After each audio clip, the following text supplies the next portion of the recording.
Hi hello welcome to Sakshi family. శీతాకాలంలో చలి తీవ్రత అధికంగా ఉండడం వల్ల చాలా మంది వేడి నీటి స్నానం చేస్తుంటారు. కేవలం బాడీకి మాత్రమే కాకుండా తలకు కూడా వేడి నీటి స్నానం చేస్తారు. అయితే చల్లని నీటి కంటే హాట్ వాటర్ ఈ కాలంలో ఎంతో రిలీఫ్ ఇస్తుంది.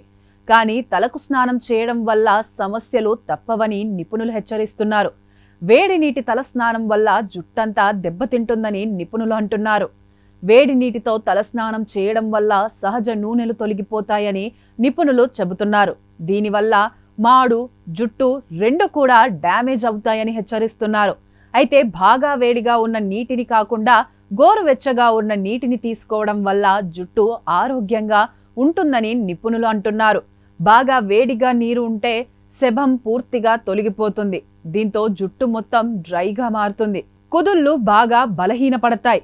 దీనివల్ల దురద, డాండ్రఫ్ వంటి సమస్యలు వచ్చే అవకాశం ఉందని నిపుణులు అంటున్నారు. అలాగే జుట్టుకు కలర్ వేసుకునే వారికి అయితే ఈ వేడి నీటి వల్ల ఎఫెక్ట్ బాగా ఉంటుంది. వేడి నీళ్లు జుట్టులో ఉండే కలర్ పిగ్మెంట్స్ ను త్వరగా వాష్ చేస్తాయి. దీంతో కలర్ ఈజీగా తగ్గిపోతుంది.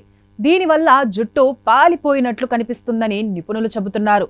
అలాగే జుట్టు కుదుళ్లను కూడా బాగా బలహీనపరుస్తుందని నిపుణులు చెబుతున్నారు. వేడి నీటి వల్ల స్కాల్ప్ లోని రక్త నాళాల దగ్గర రక్త ప్రసరణ సరిగ్గా ఉన్నట్లు అనిపిస్తుంది, కానీ ఉండదు. దీనివల్ల జుట్టు పొడిబారి బాగా బలహీనపడుతుందని నిపుణులు అంటున్నారు. దీంతో జుట్టు తొందరగా రాలిపోతుంది. కాబట్టి వీలైనంత వరకు వేడి నీటితో తలస్నానం చేయకపోవడం మంచిదని నిపుణులు చెబుతున్నారు. కొందరు తలస్నానం తరువాత గట్టిగా తుడుస్తుంటారు. ఇలా చేయడం వల్ల జుట్టు చిట్లిపోయే ప్రమాదం ఉందని అంటున్నారు. కాబట్టి సాఫ్ట్ కాటన్ టవల్తో జుట్టును సున్నితంగా తుడవాలని నిపుణులు చెబుతున్నారు. దీనివల్ల జుట్టు రాలిపోకుండా ఉంటుందని అంటున్నారు. సాక్షి టీవీ ప్రసారాలను నిలిపివేయడం చట్టరీత్యా నేరం. సాక్షి టీవీ ప్రసారాల కోసం మీ స్థానిక కేబుల్ ఆపరేటర్ని వెంటనే సంప్రదించండి. DTHలో, ఇంటర్నెట్లో కూడా సాక్షి టీవీ ప్రసారాలను వీక్షించవచ్చు.